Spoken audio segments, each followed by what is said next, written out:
Shalom frères et sœurs, moi c'est le frère Eli et il m'a été demandé de parler de la musique par mon frère Christian. Alors, les créateurs de la musique, premièrement, c'est Dieu lui-même. C'est Dieu qui a commencé. La Bible déclare, il a créé Lucifer. Lucifer était un adorateur. Dans son travail au ciel, était premièrement d'adorer au travers de la musique. Et lorsque l'iniquité a été trouvée en lui, il a été précipité sur la terre. Mais il est venu avec la connaissance qu'il avait de la musique. C'est pourquoi aujourd'hui dans le monde, lorsque vous regardez l'influence de la musique est très forte à cause de la connaissance que Lucifer a sur la musique. Car la musique a pour but de faire descendre la gloire de Dieu sur la terre, la gloire de Dieu dans nos maisons, la gloire de Dieu dans nos vies. La musique nous pousse dans la présence de Dieu. Lorsque Lucifer adorait, la gloire descendait. Maintenant, lorsqu'il est descendu sur la terre avec la connaissance, il essaye d'influencer tout le monde. Alors le problème n'est pas la musique. Le problème, c'est les esprits qui sont cachés derrière la musique. Car chaque musique que nous écoutons a un esprit caché derrière.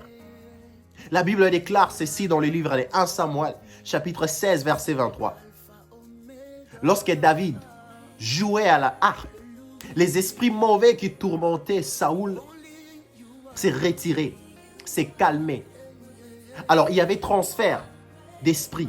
C'est-à-dire l'esprit de Dieu qui était dans la harpe de David avait la puissance et le pouvoir de calmer les esprits qui tourmentaient Saoul, les esprits qui dérangeaient Saoul.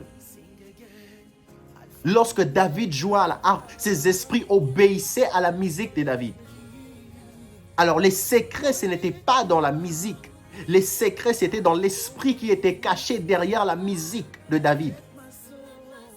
Le secret, c'est dans les esprits qui se sont cachés derrière la musique dont nous écoutons.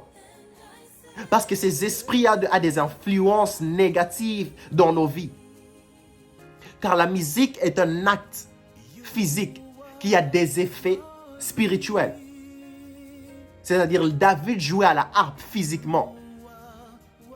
Mais on a vu le résultat spirituel dans la vie de Saoul.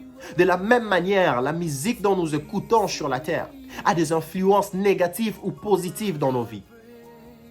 Qu'est-ce qui est caché derrière la musique que tu écoutes? Qu'est-ce qui influence la musique que tu écoutes?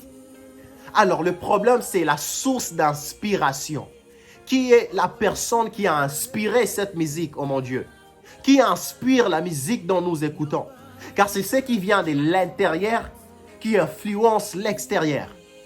Frères et sœurs, si nous écoutons une musique qui a été influencée dans le monde des ténèbres, premièrement, ça aura des effets négatifs dans nos vies. Pourquoi? Parce que la source est déjà négative. Ça vient de notre monde. Si on ne donne que ce qu'on a, la musique de ce monde, qui a été inspirée par le diable nous donnera seulement ce qu'il a. Et qu'est-ce que le diable a? Le diable a des mauvais esprits. Le diable a des mauvaises influences. Le diable cherche à nous influencer dans tout le domaine de nos vies. Alors la musique est une porte par laquelle les esprits peuvent se transférer. Il peut y avoir transfert des esprits. Quand vous suivez une musique sur la terre, il peut y avoir transfert des esprits, frères et sœurs. Alors soyons très prudents avec quel genre de musique nous écoutons.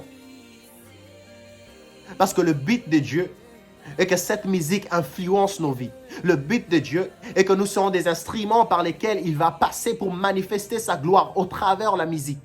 On ne peut pas copier ce qui est dans le monde et imposer ça à l'église, non. Car nous sommes influencés par l'Esprit de Dieu et non par l'Esprit qui influence le monde.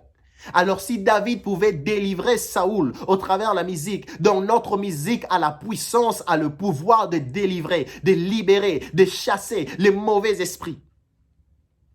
Alors soyons prudents avec quelle sorte de musique nous écoutons. Frères et sœurs, nos vies en dépendent.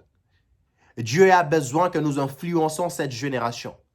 Si vous jouez à la musique, si vous avez une connaissance sur la musique, ajoutez l'Esprit de Dieu. Car la différence n'est pas sur le note. Les notes sont le même note avec ce que le monde utilise. Mais derrière notre musique, si l'Esprit de Dieu influence, si l'Esprit de Dieu accompagne notre musique, c'est de là qu'il y aura des effets. C'est de là qu'il y aura la délivrance, la liberté. Alors, lorsque l'Esprit de l'Éternel accompagne notre musique, lorsque l'Esprit de l'Éternel accompagne tout ce que nous faisons, surtout à l'Église, frères et sœurs, c'est très important. Et partout là où vous êtes, que le Seigneur vous bénisse abondamment. Merci.